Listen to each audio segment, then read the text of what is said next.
ಪ್ರಜ್ವಲ್ ರೇವಣ್ಣ 34 ದಿನದ ಬಳಿಕ ಹಾಸನ ಸಂಸದ ಪ್ರಜ್ವಲ್ ರೇವಣ್ಣ ಬಂಧನವಾಗಿದೆ. ತಡರಾತ್ರಿ ಏರ್ಪೋರ್ಟ್ಗೆ ಇಳಿತಾ ಇದ್ದಂತೆ ಮಹಿಳಾ ಅಧಿಕಾರಿಗಳೇ ಸಂಸದನನ್ನ ಬಂಧಿಸಿ ಕರೆತಂದಿದ್ದಾರೆ.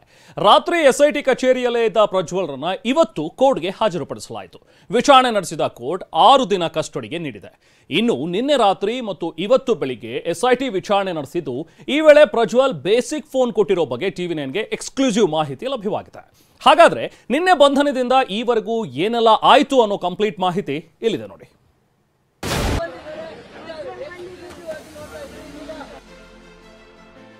ತಡರಾತ್ರಿ ಎಸ್ಐಟಿ ಬಲೆಗೆ ಬಿದ್ದ ಪ್ರಜ್ವಲ್ ರೇವಣ್ಣ.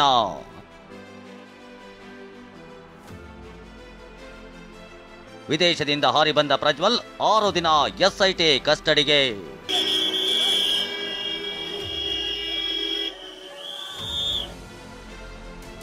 ಅತ್ಯಾಚಾರ ಆರೋಪಿ ಪ್ರಜ್ವಲ್ ಅಸಲಿ ವಿಚಾರಣೆ ಶುರು.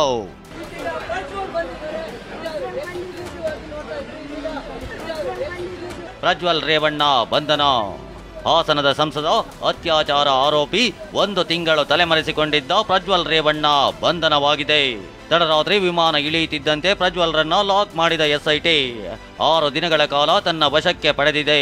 ಹಾಸನ ಅಶ್ಲೀಲ ವಿಡಿಯೋ ಪ್ರಕರಣ, Hassan pen drive case, Prajwal ವಿರುದ್ಧದ ಅತ್ಯಾಚಾರ ಆರೋಪದ ಅಸಲಿ ತನಿಖೆ, ಅಸಲಿ ವಿಚಾರಣೆ ಇಂದಿನಿಂದ ಶುರುವಾಗಿದೆ.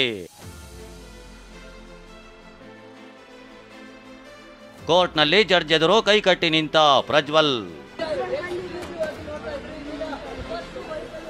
ಏರ್ಪೋರ್ಟ್ನಲ್ಲಿ ಪ್ರಜ್ವಲ್ ಅರೆಸ್ಟ್ ಮಾಡಿದ್ದ ಎಸ್ಐಟಿ ಅಧಿಕಾರಿಗಳು ಇವತ್ತು ಬೆಂಗಳೂರಿನ 42ನೇ ACMM ಕೋರ್ಟ್ಗೆ ಹಾಜರುಪಡಿಸಿದ್ರು. ಇದಕ್ಕೂ ಮುನ್ನ ಬೌರಿಂಗ್ ಆಸ್ಪತ್ರೆಯಲ್ಲಿ ವೈದ್ಯಕೀಯ ಪರೀಕ್ಷೆ ನಡೆಸಿ ಜಡ್ಜ್ ಎದುರು ಕರೆತಂದ್ರು. ಮಧ್ಯಾಹ್ನ 3 ಗಂಟೆಗೆ ಪ್ರಜ್ವಲ್ ಕೇಸ್ ಕೈಗೆತ್ತಿಕೊಂಡ ಕೋರ್ಟ್ ವಿಚಾರಣೆ ಶುರು ಮಾಡಿತ್ತು. ಎಸ್ಐಟಿ ಪರ SPP ಅಶೋಕ್ ನಾಯಕ್, ಪ್ರಜ್ವಲ್ ಪರ ವಕೀಲ ಅರುಣ್ ವಾದ ಮಂಡಿಸಿದ್ರು. ವಾದ ಪ್ರತಿವಾದ ಆಲಿಸಿದ ಕೋರ್ಟ್ ಪ್ರಜ್ವಲ್ರನ್ನ ಜೂನ್ 6ರ ತನಕ ಎಸ್ಐಟಿ ಕಸ್ಟಡಿಗೆ ನೀಡಿ ಆದೇಶ ಮಾಡಿದೆ. ಅಲ್ಲದೆ ಪ್ರತಿದಿನ ವಕೀಲರ ಭೇಟಿಗೆ 1 ಗಂಟೆ ಸಮಯಾವಕಾಶ ನೀಡಿದೆ. ಕಸ್ಟಡಿ ಅವಧಿಯಲ್ಲಿ ಕಿರುಕುಳ ನೀಡಬಾರದು, ಅಗತ್ಯ ಬಿದ್ದರೆ ವೈದ್ಯಕೀಯ ಚಿಕಿತ್ಸೆ ಒದಗಿಸಿ ಅಂತ ಕೋರ್ಟ್ ಸೂಚನೆ ನೀಡಿದೆ. ಹಾಗಾದ್ರೆ ಕೋರ್ಟ್ನಲ್ಲಿ ಏನೆಲ್ಲ ವಿಚಾರಣೆ ಆಯ್ತು? SPP ಮತ್ತು ಪ್ರಜ್ವಲ್ ಪರ ವಕೀಲರ ವಾದ ಏನಿತ್ತು? ವಿಚಾರಣೆಯ ಕಂಪ್ಲೀಟ್ ಮಾಹಿತಿಯನ್ನ ಎಳೆಯಾಗಿ ತೋರಿಸ್ತೀವಿ ನೋಡಿ. ಅಸಲಿಗೆ ಎಸ್ಐಟಿ ಪರ SPP ಅಶೋಕ್ ನಾಯಕ್ ಹೊಳೆ ನರಸೀಪುರ ಕೇಸ್ ಉಲ್ಲೇಖಿಸಿ ವಾದ ಆರಂಭಿಸಿದ್ರು. ಪ್ರಜ್ವಲ್ ಮೇಲೆ ಅತ್ಯಾಚಾರದ ಆರೋಪ ಇದೆ. ಚುನಾವಣೆಗೆ ಮುನ್ನ ಈತನ ಅಶ್ಲೀಲ ದೃಶ್ಯ ವೈರಲ್ ಆಗಿದೆ. ಕೆಲ ತಿಂಗಳ ಹಿಂದೆ ಮಾಧ್ಯಮದಲ್ಲಿ ಪ್ರಸಾರ ಮಾಡದಂತೆ ತಡೆ ತಂದಿದ್ರು.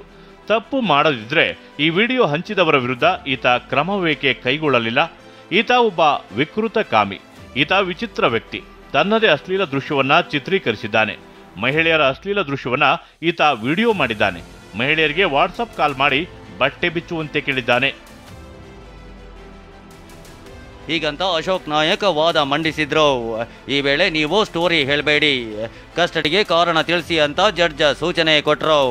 ನಂತರ ಅಶೋಕ್ ನಾಯಕ್ ವಾದ ಮುಂದುವರೆಸಿದ್ರು. ಈತ ವಿಡಿಯೋ ವೈರಲ್ ಆದ ಬಳಿಕ ದೇಶ ಬಿಟ್ಟು ಹೋಗಿದ್ದ.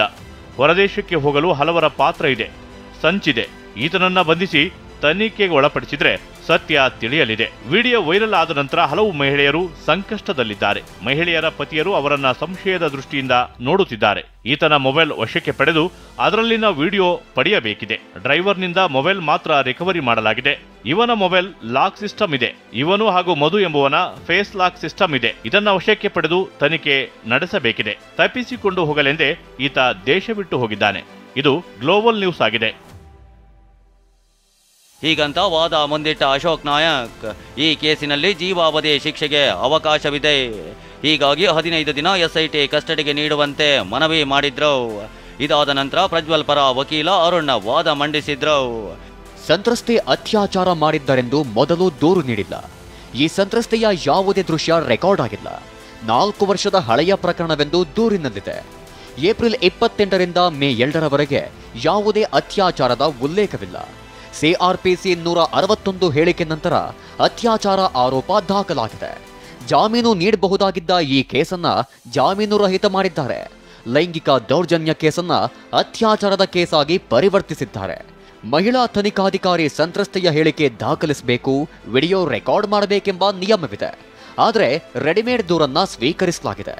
ಬೇರೆ ಪ್ರಕರಣಗಳನ್ನ ಉಲ್ಲೇಖಿಸಿ ಈ ಕೇಸಲ್ಲಿ ಕಸ್ಟಡಿ ಪಡೆಯುವಂತಿಲ್ಲ. 15 ದಿನ ಪೊಲೀಸ್ ಕಸ್ಟಡಿ ಏಕೆ ಬೇಕು ತಿಳಿಯುತ್ತಿಲ್ಲ. ಪ್ರಜ್ವಲ್ ತನಿಖೆಗೆ ಸಹಕರಿಸಲು ಸಿದ್ಧವಾಗಿದ್ದು 1 ದಿನ ಕಸ್ಟಡಿಗೆ ನೀಡಿ ಸಾಕು. ಹೀಗೆ ವಾದ ಪ್ರತಿವಾದ ಮುಗಿದ ಬಳಿಕ ಆದೇಶ ಹೊರಡಿಸಿದ ಕೋರ್ಟ್ ಪ್ರಜ್ವಲ್ರನ್ನ ಎಸ್ಐಟಿ ಕಸ್ಟಡಿಗೆ ನೀಡಿದೆ. ಇದಕ್ಕೂ ಮುನ್ನ ವಿಚಾರಣೆಯ ಆರಂಭದಲ್ಲಿ ನ್ಯಾಯಾಧೀಶರು ಪ್ರಜ್ವಲ್ಗೆ ಕೆಲ ಪ್ರಶ್ನೆಗಳನ್ನ ಕೇಳಿದ್ದಾರೆ. ನಿಮ್ಮ ಹೆಸರೇನು? ನನ್ನ ಹೆಸರು ಪ್ರಜ್ವಲ್. ನಿಮ್ಮನ್ನ ಎಲ್ಲಿ ಅರೆಸ್ಟ್ ಮಾಡಿದ್ರು? ಕೆಂಪೇಗೌಡ ಏರ್ಪೋರ್ಟ್ನಲ್ಲಿ. ಎಷ್ಟು ಗಂಟೆಗೆ ಅರೆಸ್ಟ್ ಮಾಡಿದ್ರು? ಮಧ್ಯರಾತ್ರಿ 1 ಗಂಟೆಗೆ. ಬಂಧನದ ಮಾಹಿತಿ ನಿಮ್ಮ ಸಂಬಂಧಿಕರಿಗೆ ನೀಡಿದ್ದಾರಾ? ಹೌದು, ತಂದೆ ಮತ್ತು ವಕೀಲರಿಗೆ ನೀಡಿದ್ದೇವೆ. ಏನಾದ್ರೂ ಟಾರ್ಚರ್ ಆಯ್ತಾ? ಶೌಚಾಲಯದ ವಾಸನೆ ಜಾಸ್ತಿ, ಕೊಠಡಿ ಕ್ಲೀನ್ ಇರಲಿಲ್ಲ, ಬಿಟ್ರೆ ಬೇರೇನೂ ಟಾರ್ಚರ್ ಇಲ್ಲ. ಸದ್ಯ 6 ದಿನ ಕಸ್ಟಡಿಗೆ ಪಡೆದಿರೋ ಎಸ್ಐಟಿ 3 ಪ್ರಕರಣಗಳ ಬಗ್ಗೆ ವಿಚಾರಣೆ ನಡೆಸಲಿದೆ. ಈಗಾಗಲೇ ಮೊಬೈಲ್ ವಶಕ್ಕೆ ಪಡೆದಿರೋ ಎಸ್ಐಟಿಗೆ ಮೊಬೈಲ್ನಲ್ಲಿ ಏನೇನೋ ಸಿಕ್ಕಿಲ್ಲ. ಫೋಟೋ ವಿಡಿಯೋಗಳು ನಾಪತ್ತೆಯಾಗಿವೆ. ಹೀಗಾಗಿ ಡಿಲೀಟ್ ಆಗಿರಬಹುದಾದ ಡಾಟಾ ರಿಟ್ರೀವ್ಗೆ ಎಸ್ಐಟಿ ಪ್ರಯತ್ನ ಮಾಡ್ತಾ ಇದೆ. ಹಾಗಾದ್ರೆ ವಿಚಾರಣೆ ಹೇಗಿರಲಿದೆ? ಎಸ್ಐಟಿ ರೆಡಿ ಮಾಡಿಕೊಂಡಿರೋ ಪ್ರಶ್ನೆಗಳು ಯಾವುವು ಅಂತ ನೋಡೋದಾದ್ರೆ, ಲೈಂಗಿಕ ದೌರ್ಜನ್ಯ ಮತ್ತು 2 ಅತ್ಯಾಚಾರ ಕೇಸ್ಗಳ ಬಗ್ಗೆ ವಿಚಾರಣೆ ನಡೆಸಲಿರೋ ಪೊಲೀಸರು ಹಾಸನದಲ್ಲಿ ಹರಿದಾಡಿದ ವಿಡಿಯೋಗಳ ಬಗ್ಗೆ ಪ್ರಶ್ನೆ ಕೇಳಲಿದ್ದಾರೆ. ಅಶ್ಲೀಲ ವಿಡಿಯೋದಲ್ಲಿರೋ ವ್ಯಕ್ತಿ ಯಾರೋ? ಅಶ್ಲೀಲ ವಿಡಿಯೋಗಳನ್ನ ರೆಕಾರ್ಡ್ ಮಾಡಿದ್ಯಾರೋ? ವಿಡಿಯೋ ಚಿತ್ರೀಕರಿಸಿದ ಮೊಬೈಲ್ ಯಾವುದೋ? ರೆಕಾರ್ಡ್ ಮಾಡಿದ ಮೊಬೈಲ್ ಫೋನ್ ನಿಮ್ದೇನಾ ಅಂತ ಪ್ರಶ್ನೆ ಕೇಳಲಿದೆ. ಜೊತೆಗೆ ಅಶ್ಲೀಲ ವಿಡಿಯೋ ಹೇಗೆ ವೈರಲ್ ಆಯ್ತೋ? ನಿಮ್ಮ ಮೊಬೈಲ್ ಯಾರಾದ್ರೂ ತೆಗೆದುಕೊಂಡಿದ್ದಾರಾ? ಬೇರೆ ಎಲ್ಲಾದ್ರೂ ವಿಡಿಯೋ ಸೇವ್ ಮಾಡಿ ಇಟ್ಟಿದ್ದೀರಾ? ನಿಮ್ಮ ಮಾಜಿ ಕಾರು ಚಾಲಕ ಕಾರ್ತಿಕ್ ಬಳಿ ಇಷ್ಟು ವಿಡಿಯೋಗಳು ಬಂದಿದ್ದು ಹೇಗೆ ಅಂತ ಪ್ರಜ್ವಲ್ಗೆ ಪ್ರಶ್ನೆ ಕೇಳಿ ಹೇಳಿಕೆ ದಾಖಲಿಸಿಕೊಳ್ಳಲಿದೆ.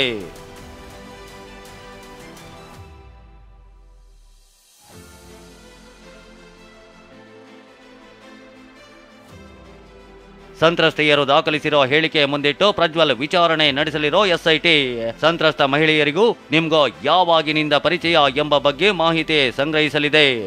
ನೀವು ಅತ್ಯಾಚಾರವೆಸಗಿದ್ರ? ವಿಡಿಯೋ ರೆಕಾರ್ಡ್ ಮಾಡಿದ್ದು ಹೇಗೆ? ಮಹಿಳೆಯರಿಗೆ ವಿಡಿಯೋ ಕರೆ ಮಾಡಿ ರೆಕಾರ್ಡ್ ಮಾಡಿದ್ದೇಕೆ? ಏನಾದರೂ ಬ್ಲಾಕ್ ಮೇಲ್ ಮಾಡೋ ಉದ್ದೇಶವಿತ್ತ ಅಂತ ಎಸ್ಐಟಿ ಪ್ರಶ್ನೆ ರೆಡಿ ಮಾಡಿಕೊಂಡಿದೆ. ಹಾಗೆಯೇ ವಿದೇಶಕ್ಕೆ ಹೋಗಿದ್ದೇಕೆ? ಕೇಸ್ ದಾಖಲಾಗೋ ಬಗ್ಗೆ ನಿಮ್ಗೇನಾದ್ರೂ ಮಾಹಿತಿ ಇತ್ತ? ವಿದೇಶದಲ್ಲಿ ನಿಮಗೆ ಆಶ್ರಯ ಮತ್ತು ಹಣದ ಸಹಾಯ ಮಾಡಿದ್ಯಾರೋ? ವಿದೇಶದಿಂದ ಟಿಕೆಟ್ ಬುಕ್ ಮಾಡಿ ಕ್ಯಾನ್ಸಲ್ ಮಾಡಿದ್ದೇಕೆ? ಅಲ್ಲದೆ ನೋಟಿಸ್ ಕೊಟ್ಟ ಬಳಿಕವೂ ವಿಚಾರಣೆಗೆ ಆಗಮಿಸಿಲ್ಲ ಯಾಕೆ ಅಂತ ಪ್ರಶ್ನಿಸಲು ಎಸ್ಐಟಿ ಸಜ್ಜಾಗಿದೆ.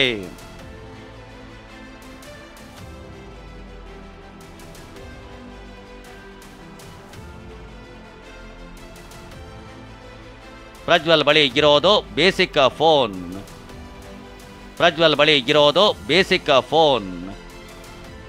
ಇನ್ನು ನಿನ್ನೆ ರಾತ್ರಿಯೇ ಕೆಲ ಪ್ರಶ್ನೆ ಕೇಳಿರೋ ಪೊಲೀಸರು ಫೋನ್ ನೀಡುವಂತೆ ಹೇಳಿದಾಗ ಬೇಸಿಕ್ ಫೋನ್ ಅನ್ನ ಕೊಟ್ಟ ಪ್ರಜ್ವಲ್ ಈಗ ಉತ್ತರ ಕೊಡಲು ಆಗಲ್ಲ, ನನಗೆ ಸುಸ್ತಾಗಿದೆ ಅಂತ ಹೇಳಿದ್ರಂತೆ. ಬೇರೆ ಫೋನ್ ಎಲ್ಲಿದೆ? ನನ್ನ ಹತ್ರ ಇರುವುದು ಇದೇ ಫೋನ್. ಬೇರೆ ಫೋನ್ ನನ್ನ PA ಹತ್ರ ಇರುತ್ತೆ. ಈ ಫೋಟೋದಲ್ಲಿ ಇರುವವರು ಯಾರು ಅಂತ ಗೊತ್ತಾ? ಇವರು ಯಾರು ಅಂತ ನನಗೆ ಗೊತ್ತಿಲ್ಲ. ನನಗೆ ಇವರ ನೆನಪು ಇಲ್ಲ. ತುಂಬಾ ಜನ ಕೆಲಸದವರು ಇದ್ದಾರೆ. ಇವರು ಯಾರು ಅಂತ ನನಗೆ ಗೊತ್ತಿಲ್ಲ. ನಿಮ್ಮ ವಕೀಲರ ನಂಬರ್ ಹೇಳಿ, ನಿಮ್ಮ ತಂದೆಯ ನಂಬರ್ ಕೊಡಿ. ನನ್ನ ಹತ್ರ ವಕೀಲರ ನಂಬರ್ ಇಲ್ಲ. ನನ್ನ ಹತ್ತಿರ ತಂದೆಯ ನಂಬರ್ ಸಹ ಇಲ್ಲ. ಹೀಗೆ ಪ್ರತ್ಯುತ್ತರ ಕೊಟ್ಟಿರೋ ಪ್ರಜ್ವಲ್ ನಾಳೆಯಿಂದ ಯಾವ ರೀತಿ ತನಿಖೆಗೆ ಸಹಕರಿಸುತ್ತಾರೆ ಅನ್ನೋದನ್ನ ಕಾದು ನೋಡಬೇಕಿದೆ. ರಮೇಶ್, ಪ್ರಜ್ವಲ್, ರಾಜಪ್ಪ, TV9 ಬೆಂಗಳೂರು.